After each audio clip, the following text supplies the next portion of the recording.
বর্তমান সমাজে পরিস্থিতির আলোকে আমাদের তরুণ এবং যুব সমাজের করণীয় কি, এ বিষয় নিয়ে আমরা সংক্ষিপ্ত কিছু কথাবার্তা বলবো ইনশাআল্লাহ তাআলা। তার আগে আমরা একটু ভূমিকা করতে চাই।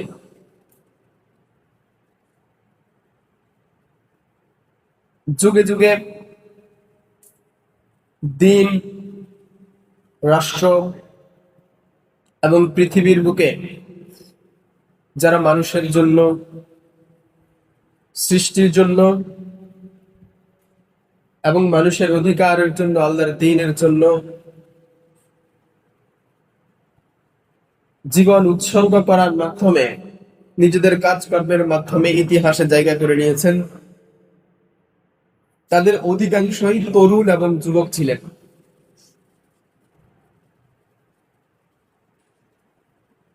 কয়েকটা উদাহরণ পেশ করি আমরা।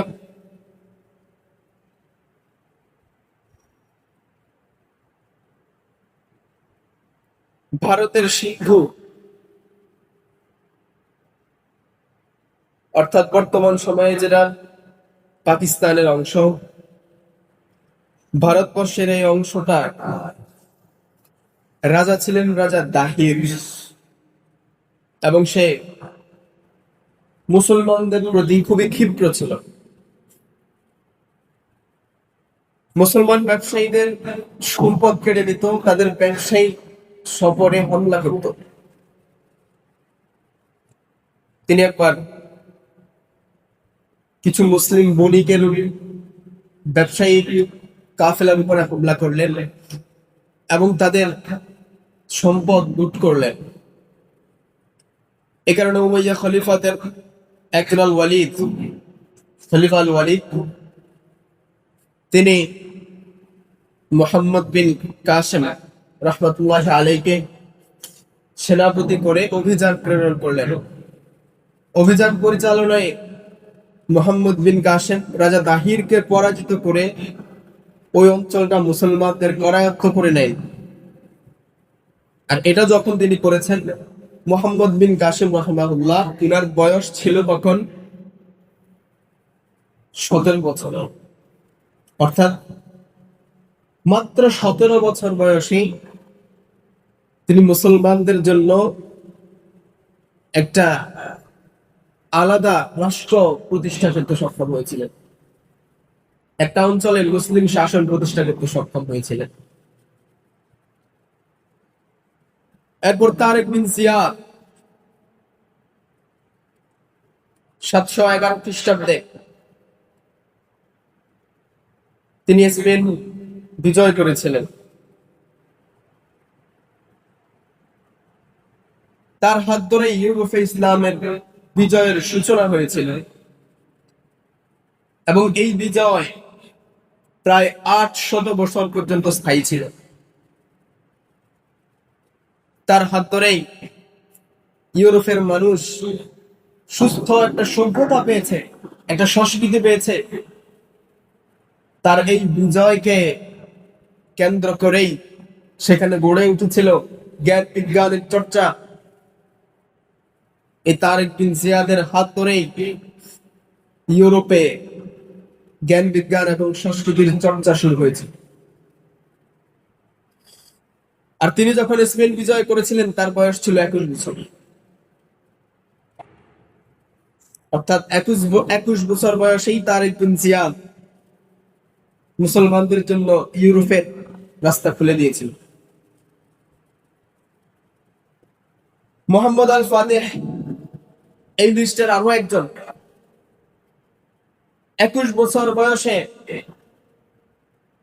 তিনি বর্তমান তুরস্কের যে ইস্তাম্বুল শহর আছে, এটা তখন কনস্টান্টিনোপল নামে পরিচিত ছিল, এই কনস্টান্টিনোপল তিনি বিজয় করেন এবং এর মাধ্যমে তুরস্কে এবং ইউরোপের প্রবেশদ্বারে মুসলমানদের শক্তি আরো শক্তিশালী হলো এবং সারা বিশ্বের জন্য ইসলামী দাওয়াত আরো উন্মুক্ত হলো। এবং এটা তিনি যখন করেছিলেন, তার বয়স ছিল 21 বছর। এভাবে যুগে যুগে যারা ইসলামের জন্য করেছে, ইসলামকে আল্লাহর জমিনে প্রতিষ্ঠা করার জন্য, ইসলামের জন্য, দেশের জন্য যারা জীবন দিয়েছেন, দেশের জন্য যারা লড়াই করেছেন, তারা তরুণ বয়সেই করেছিলেন। এজন্য বলা হয় যৌবন যার, যুদ্ধে যাওয়ার সময়ও তার।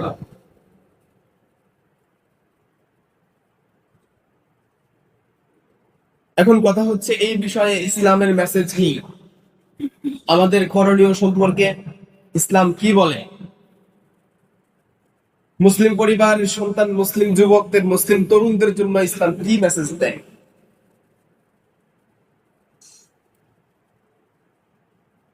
যুবক বয়সের গুরুত্ব আল্লাহ তাআলা আলাদা করে উচ্চারণ করেছেন, আল্লাহ তাআলা আলাদা করে এর মর্যাদা দিয়েছেন।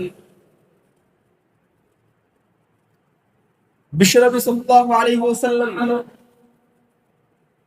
সিদ্ধান্ত গ্রহণের ক্ষেত্রে, পরামর্শের ক্ষেত্রে মুরব্বী সাহাবীদেরকে গুরুত্ব দিতেন বেশি, কাজের ক্ষেত্রে, নেতৃত্বের ক্ষেত্রে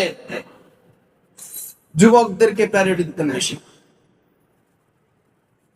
কারণ বৃদ্ধরা কাজ করতে পারে না, কিন্তু জীবনের অভিজ্ঞতার কারণে তাদের কাছে আল্লাহ তাআলা প্রজ্ঞা তাদেরকে দান করেন বয়সের সাথে সাথে।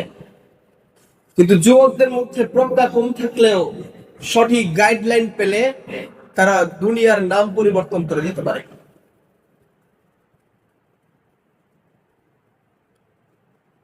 এছাড়াও এই যুবক বয়সের ব্যাপারে হাদিস শরীফে এসেছে, আল্লাহ তাআলা কিয়ামতের ময়দানে, হাশরের মাঠে, বিচারের কার্যালয়ে, আল্লাহর আদালতে যেদিন মানুষের বিচার হবে, সেদিন আল্লাহ তাআলা 5টা প্রশ্নের উত্তর না দেয়া পর্যন্ত কোনো মানুষকে সেখান থেকে নড়তে দেবে না। এর মধ্যে অত্যন্ত গুরুত্বপূর্ণ একটা প্রশ্ন হচ্ছে, তোমার যৌবনকাল তুমি কোন পথে ব্যয় করেছো? কোন পথে তুমি আয় করেছো, কোন পথে তুমি ব্যয় করেছো? যৌবনকাল কোন পথে ব্যয় করেছো? তোমার জীবনের অধিকাংশ সময় কোন দিকে দিয়েছো? এই প্রশ্ন জিজ্ঞাসা করব। এই কারণে যৌবনকালকে পুরো জীবনের হিসাব আল্লাহ আলাদা নেবে, যৌবনকালের হিসাব আল্লাহ আলাদা নেবে। এই কারণে এটার গুরুত্ব অনেক বেশি। নবী করিম সাল্লাল্লাহু আলাইহি ওয়াসাল্লাম ইরশাদ করেন, ইগতানিম খামসান ক্বাবলা খামসিন, 5টা বিষয়ের আসার আগে, 5টা বিষয় ঘটার আগে গুরুত্ব দিতে হবে। এটাকে গনিমত মনে করতে হবে, নিয়ামত মনে করতে হবে। 1 নম্বরে শাবাবাকা ক্বাবলা হারামি, তোমার যৌবনকে বার্ধক্য আসার আগে এটাকে সম্পদ মনে করতে হবে, গনিমতের সম্পদ মনে করতে হবে। সিহহাতাকা ক্বাবলা সাকামিক, বিশ্বনবী বলেন তোমাদের সুস্থতাকে, অসুস্থতা আসার আগে এটাকে গনিমতের সম্পদ হিসেবে দেখতে হবে, এটাকে গুরুত্বের সাথে নিতে হবে, এটা মহা এক সম্পদ। ওয়া গিনাকা ক্বাবলা ফাকরিক, দারিদ্রতা আসার আগে তোমার সচ্ছল অবস্থাটাকে গনিমত হিসাবে দেখতে হবে, গনিমতের সম্পদের মতো এটাকে গুরুত্ব দিতে হবে, এটাকে ওইভাবে চিন্তা করতে হবে।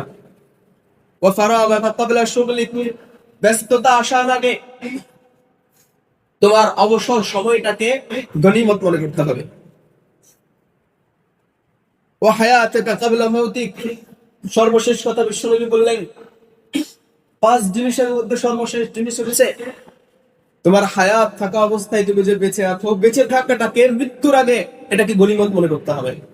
কারণ মৃত্যু এসে যখন উপস্থিত হয়ে যাবে, জীবনের সকল স্বাদ সেখানে শেষ হয়ে যাবে, আর কিছুই বাকি থাকবে না।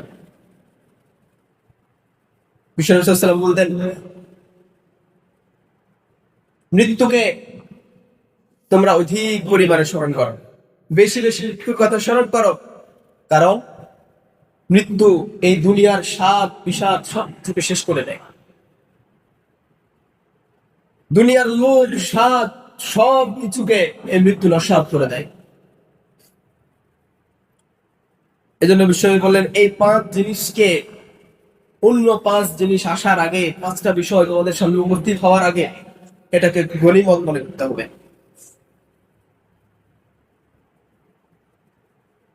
তাহলে 1 নম্বর কথা হচ্ছে, যুবক এবং তরুণদের জন্য নিজের যৌবনটাকে সবার আগে গুরুত্ব দিতে হবে। এটাকে আল্লাহর নিয়ামত হিসেবে ধরে এটা সর্বোচ্চ সুন্দর এবং ভালো ব্যবহার করতে হবে। তাহলে আমাদের দায়িত্বটা কি? তাহলে 1 নম্বর দায়িত্ব হচ্ছে গুনাহ থেকে বেঁচে থাকা। অনেক বেশি আমল করার চেয়ে বেশি গুরুত্বপূর্ণ হচ্ছে গুনাহ থেকে বেঁচে থাকা। যার অনেক বেশি আমল নেই কিন্তু গুনাহ কম, ওই ব্যক্তি আল্লাহর কাছে বেশি প্রিয় যে ব্যক্তির আমলও আছে গুনাহও বেশি করে তার থেকে।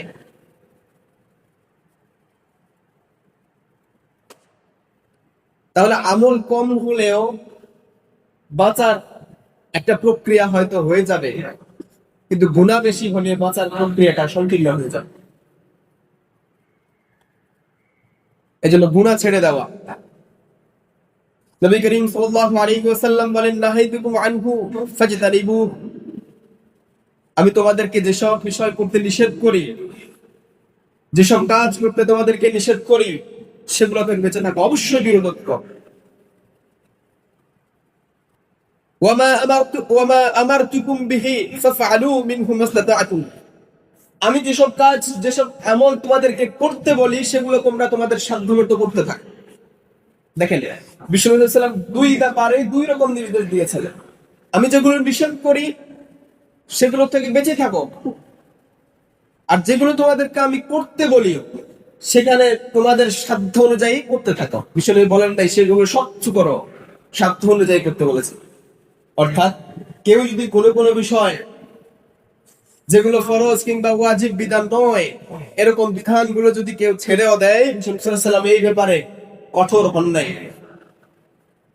গুরুত্ব আরোপ করেছেন কিন্তু এই ব্যাপারে কঠোর হন নাই নির্দেশ পালন করার ব্যাপারে। কিন্তু যেসব ব্যাপারে আল্লাহ রাসূল সাল্লাল্লাহু আলাইহি ওয়াসাল্লাম নিষেধ করেছেন সেগুলোর ব্যাপারে বলেছেন ফাজতানিবু, এখানে কোনো ছাড় নাই, এগুলো ছেড়ে দাও, এগুলো থেকে বিরত থাকো। এজন্য সবার আগে, ভালো কাজ করার আগে বেশি গুরুত্বপূর্ণ হচ্ছে খারাপ কাজ কিংবা গুনাহের কাজ ছেড়ে দেওয়া।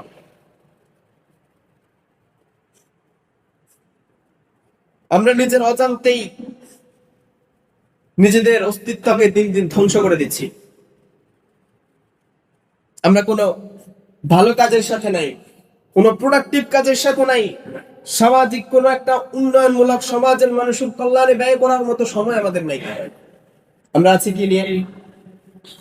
আমরা আছি মাদক নিয়ে, আমরা আছি বিজাতীয় সংস্কৃতি নিয়ে, আমরা আছি অসৎ সঙ্গ নিয়ে, খারাপ বন্ধুদের সাথে ঘুরে বেড়ানো নিয়ে, আমরা আছি অশ্লীলতা নিয়ে, বেপরতা নিয়ে, আমরা আছি পারিবারিক যে তত্ত্বাবধান, পরিবারের মুরব্বীদের যে গুরুত্ব দেওয়া, পরিবারের মুরব্বীদেরকে অ্যাভয়েড করার তালে, আমরা আছি লজ্জাহীনতার তালে।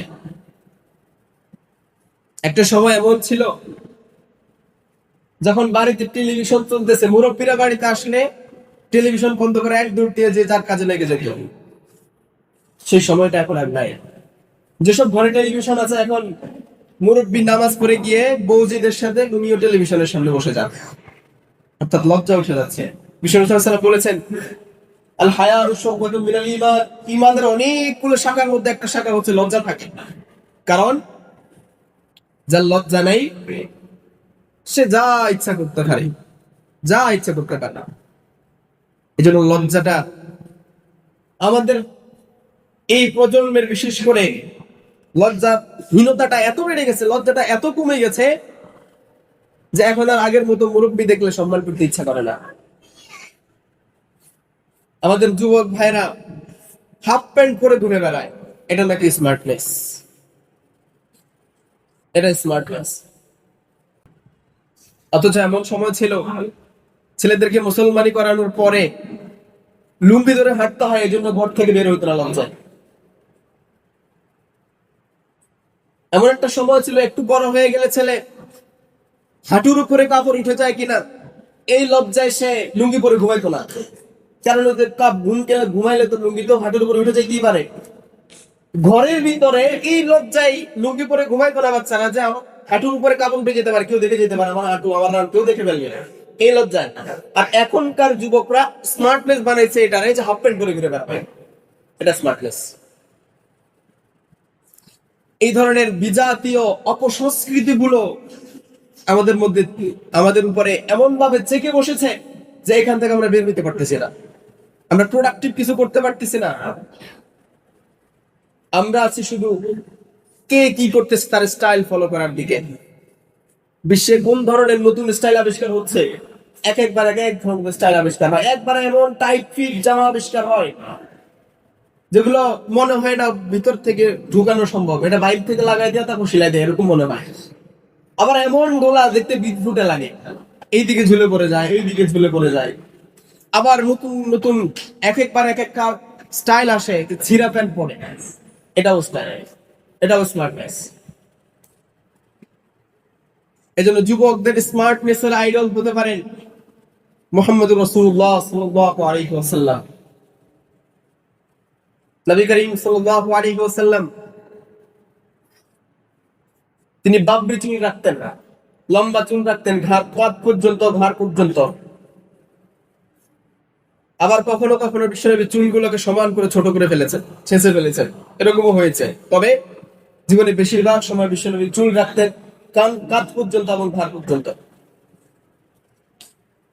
এখন আমাদের যুবকদের স্টাইল হয়েছে দুই পাশ ছিলে ফেলে মাঝখানে বড়, অথবা মাঝখানে ছিলে ফেলে দুই পাশে বড়, সামনেও বড় পিছনেও বড় মাঝখানে ছোট। এটা এই স্টাইল গুলা এমনি এমনি আসে নাই, এটা কাউকে না কাউকে ফলো করার কারণে এসেছে। এ কারণে যৌবন বয়সের ব্যাপারে বিশ্বনবী সাল্লাল্লাহু আলাইহি ওয়াসাল্লাম অনেক ভাবে অনেক তাগিদ দিয়েছেন। তার মধ্যে এই একটা হাদিস একটু আগে যেটা আমরা বললাম, আল্লাহ নবী বলেছেন ইবতানিম খামসান ক্বাবলা খামসিন শাবাবাকা ক্বাবলা হারামিক, বার্ধক্য আসার আগে যৌবনটাকে গুরুত্ব দাও। সম্মানিত হাজিরিন, তাহলে এক নম্বর কাজ হচ্ছে আমাদের ভালো কাজ, নেক আমল কতটুকু করতে পারবো, নফল সুন্নাহ কতটুকু আদায় করতে পারবো, তার থেকে বেশি গুরুত্বপূর্ণ গুনাহ ছেড়ে দেওয়া, বিজাতীয় সংস্কৃতি ছেড়ে দেওয়া, বেপরদিকে ছেড়ে দেওয়া।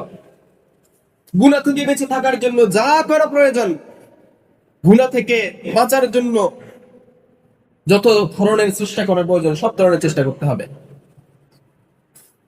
দুই নম্বরে দ্বীন সম্পর্কে জ্ঞান অর্জন করা। তরুণ এবং যুবকদের এটা সবচেয়ে গুরুত্বপূর্ণ কাজ, কেননা যার জ্ঞান নাই, যার দ্বীনের ব্যাপারে ধারণা নাই, যার কোরআনের ব্যাপারে, হাদিসের ব্যাপারে, ইসলামের ইতিহাসের ব্যাপারে, রাসূলুল্লাহ সাল্লাল্লাহু আলাইহি ওয়াসাল্লামের জীবন আদর্শের ব্যাপারে যার জ্ঞান নাই, তো সে অন্ধ। তাকে কোন অন্ধ মানুষকে যেমন আপনি বক চিনাইতে গেলে বিপদে পড়বে, একই ভাবে কোন অন্ধ মানুষকে আমরা যতই দ্বীনের ব্যাপারে বোঝাই না কেন, তার ভুল বুঝার সম্ভাবনা অনেক বেশি। যেমন একটা মানুষ রাস্তা দিয়ে হাঁটতে গিয়ে হঠাৎ করে কিছু একটার সাথে উল্টে পড়ে গেছে, আরেকজনকে জিজ্ঞেস করছে আমি যেটার সাথে বাড়ি খাইলাম ওই জিনিসটা কি, ওটার মনে হয় চুল টুল আছে এরকম মনে হয়েছে, বললো এটা তালের ডাব। তো বলে এটা কি করে, বলে এটা খায়। তো কেমনে খায়, বলে সাধারণ যেভাবে খায় মানুষ, ওটা কেটে ভিতর থেকে মূল জিনিসটা বের করে খায়। বলে আমার হাতে একটু দাও তো, ওইটা হাতে নিয়ে ও চিৎকার দিয়ে বলতেছে এই জিনিস যদি আমি একবার খাই, এত বড় জিনিস আমার ভিতরে কেমনে ঢুকবে। এরপরে বলতেছে এটার কালার কেমন, বলে এটা চিবার পরে সাদা হয়ে গেছে। বলে সাদা কেমন, তো বগার মতো। অন্ধ মানুষ তার বগা দেখে নাই, তো বলে বগা কেমন, বলতেছে একটা কাঁচি হাতে দিয়ে বলতেছে বগা হচ্ছে বগার গলা এরকম লম্বা থাকে কাঁচির মতো। তো হাত দিয়ে ধরে বলতেছে এই জিনিস যদি বগা হয় এটা তো জীবনে খাওয়া যাবে। তো যার কাছে দ্বীনের জ্ঞান নাই, যার কাছে শরীয়তের ন্যূনতম কোনো ধারণা নাই, তারা যদি দ্বীন বুঝাইতে যায় উল্টা বুঝবে। ওই যে অন্ধ মানুষের মতো, যার কাছে জ্ঞান নাই সে অন্ধ। সুতরাং যার কাছে জ্ঞান আছে এবং যার কাছে জ্ঞান নাই, দুজনের মধ্যে পার্থক্য হচ্ছে যার চোখ আছে যার চোখ নাই তাদের মধ্যে। আর যার কাছে জ্ঞান নাই তার এই সামর্থ্য হবে না যে সে দিনের কোন বিধিবিধান সঠিকভাবে পালন করতে পারে। যার কাছে জ্ঞান নাই তার পক্ষে এটা বোঝা সম্ভব না কোন কাজটা ভালো কোন কাজটা খারাপ, কোন কাজে কল্যাণ আছে কোন কাজে অকল্যাণ আছে, এটা তার পক্ষে বোঝা সম্ভব না। সম্মানিত হাজরিন, এ ব্যাপারে আল্লাহ তাআলা বলছেন ফাআলাম আন্নাহু লা ইলাহা ইল্লাল্লাহ। আল্লাহ তাআলা এই কথাটা সাধারণ কাউকে বলেন নাই, আল্লাহ তাআলা তার নবীকে বলছেন যে আমার নবী আমার হাবিব আপনি এই ব্যাপারে নিশ্চিত হন, এই ব্যাপারটা আপনি জেনে রাখেন, নিশ্চিত জেনে রাখেন আল্লাহ ছাড়া কোনো ইলাহ নাই। এর দ্বারা শুধু আল্লাহ ছাড়া ইলাহ নাই এই ব্যাপারে জানার জন্য বলেন নাই, বলো আল্লাহ তাআলার প্রত্যেকটা বিধিবিধান, আল্লাহ তাআলার মাহাত্ম্য, আল্লাহ তাআলার বড়ত্ব, আল্লাহর প্রতি ঈমানের অংশ, আল্লাহর সৃষ্টি নিয়ে গবেষণার কথা জানার জন্য আল্লাহ তাআলা তাকে দিয়েছেন। কারণ অন্যান্য আয়াতে আল্লাহ তাআলা বলেছেন ফাতাবিরু ইয়া উলিল আলবাব, এই জ্ঞানী দাবি করো, যারা জ্ঞানী দাবি করো তোমরা একটু গবেষণা করো, জানো, একটু বুঝো। কোরআনটা আল্লাহ তাআলা দিয়েছেন বোঝার জন্য, গবেষণা করার জন্য, ভাবার জন্য, চিন্তা করার খোরাক দেওয়ার জন্য। আল্লাহ আল্লাহর নবীকে বলছেন ফাআলাম, নবী আপনি জানেন, বেশি কেন। অথচ নবী করিম সাল্লাল্লাহু আলাইহি সাল্লামের কাছে সরাসরি ওহী আসতো আল্লাহর কাছ থেকে, তিনি আল্লাহর কাছ থেকে সরাসরি শিক্ষা পাচ্ছিলেন, তারপরেও আল্লাহ রাসূলকে আল্লাহ তাআলা এই জ্ঞানার্জনের প্রতি গুরুত্ব আরোপ করেছেন। আবার আল্লাহ বলছেন কুল হাল ইয়াস্তাউিল লাযীনা ইয়ালামুনা ওয়াল লাযীনা লা ইয়ালামুন, নবী আপনি ওদেরকে কি বলেন তো যে ওদের কাছে কি মনে হয় যারা জানে আর যারা জানে না তারা কি কোনোদিন সমান হতে পারে? আল্লাহ প্রশ্ন করছেন, একটু জিজ্ঞেস করেন তো। তাহলে দিনের ব্যাপারে যাদের জ্ঞান আছে, দিনের ব্যাপারে যাদের জ্ঞান নাই তারা কোনোদিন সমান হতে পারে না, এটা কোরআনের বক্তব্য। আবার আল্লাহ বলছেন উদখুলু ফিস-সিলমি কাফা, ইসলামে প্রবেশ করার জন্য পরিপূর্ণভাবে প্রবেশ করতে হবে, কিছু ধরবো কিছু ছাড়বো এটা হবে না। ব্যক্তি জীবন, পারিবারিক জীবনে ইসলাম মানবো, মসজিদে গেলে ইসলাম মানবো, শুধুমাত্র সমাজের ক্ষেত্রে ইসলামটাকে সাইড করে রেখে দিব, এটা ইসলাম হয় নাই। নূর ইসলাম রাষ্ট্রীয় ক্ষেত্রে ইসলামটাকে সাইড করে রেখে দিব, এটা ইসলাম হয় নাই। তাহলে ইসলাম মানতে হলে 100-100 মানতে হবে, আর মানার জন্য জানার কোনো বিকল্পই নাই। যে জানে না তার পক্ষে মানার মাত্রাও তৈরি হবে না, মানার মানসিকতাও তৈরি হবে না। এজন্য আমাদের দায়িত্ব হচ্ছে দ্বীন সম্পর্কে, ইসলাম সম্পর্কে জ্ঞান অর্জন করা, জানা, এবং যে সকল জ্ঞানের মজলিস গুলো হয় সেখানে যাওয়া, জ্ঞানের মজলিস গুলোতে অংশগ্রহণ করা। কিন্তু আমাদের তো নতুন ট্রেন্ড হয়েছে, আমাদের মসজিদের সামনে দাঁড়ায় থাকে, খুতবা শেষ হওয়া পর্যন্ত দাঁড়ায় থাকে, একামত শুরু হইলে তারপরে ঢুকে নামাজ পড়ে আবার বের হয়ে যায়। তো এদের জন্য আমাদের আফসোস করেও লাভ নাই। এরা নিজেরা যেদিন আফসোস করবে সেদিন নিজেদের আফসোসেই নিজেরা ডুবে পড়বে, আফসোসের শেষ থাকবে না। কিয়ামতের দিন অনেক মানুষ অন্ধ হয়ে উঠবে, তারা আল্লাহকে জিজ্ঞেস করবে লিমা হাশারতানি আমা, লিমা হাশারতানি আমা। তারা আল্লাহকে জিজ্ঞেস করবে আল্লাহ কোন অপরাধ আছে আমি অন্ধ কেন? দুনিয়াতে তো চোখ ছিল, অন্ধ কেন? আমরা অন্ধ করে কেন উঠানো হয়েছে? উত্তর হচ্ছে তাদের চোখ থাকা সত্ত্বেও তারা কোরআনটাকে খুলে দেখার সময় হয় নাই। আবার আল্লাহ তাআলা বলছেন যাদের চোখ আছে তারা আল্লাহর সৃষ্টিগুলোর দিকে তাকিয়ে আল্লাহর মাহাত্ম্যটা বোঝার চেষ্টা করে না। যাদের অন্তর আছে তারা অন্তর দিয়ে একটু অনুভব করার চেষ্টা করে না। এই মানুষগুলোকে বলা হয়েছে যে তারা পশুর থেকে চতুষ্পদ জন্তুর চেয়ে খারাপ, এরা মানুষের জাতিই পড়ে না।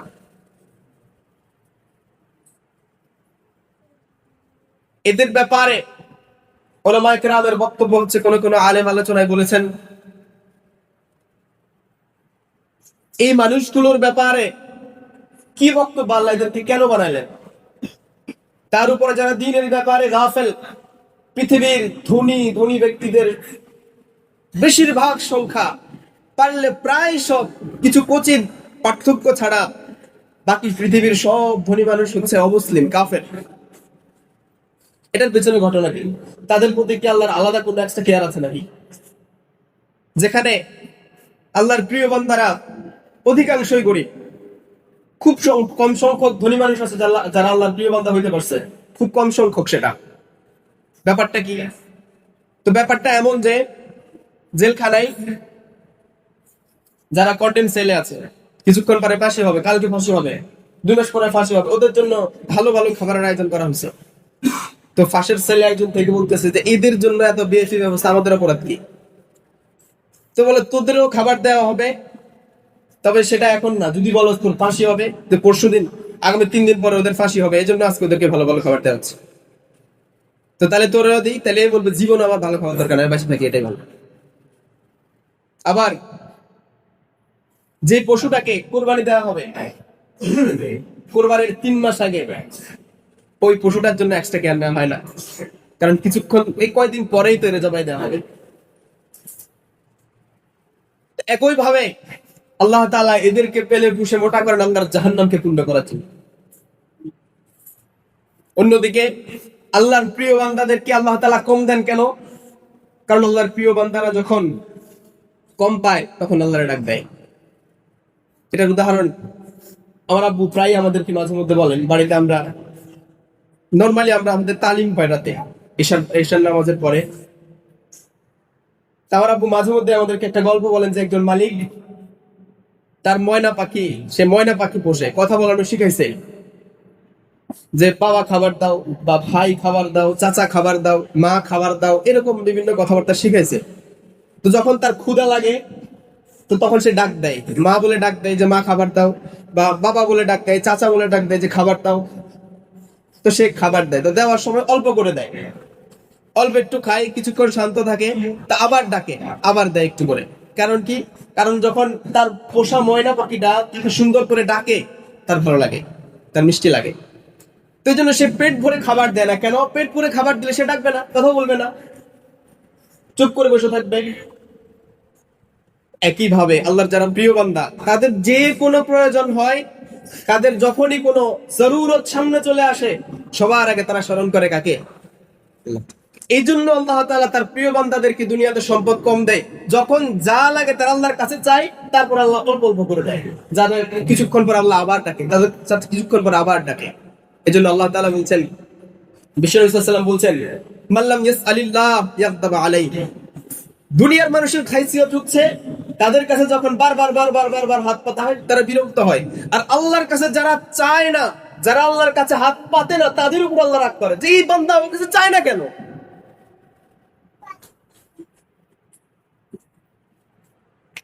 এই জন্য যে যারা দিন সম্পর্কে গাফেল, দিন সম্পর্কে জানে না, দিন মানে না, তারা সম্পদশালী হইলেও তারা ক্ষতিগ্রস্ত।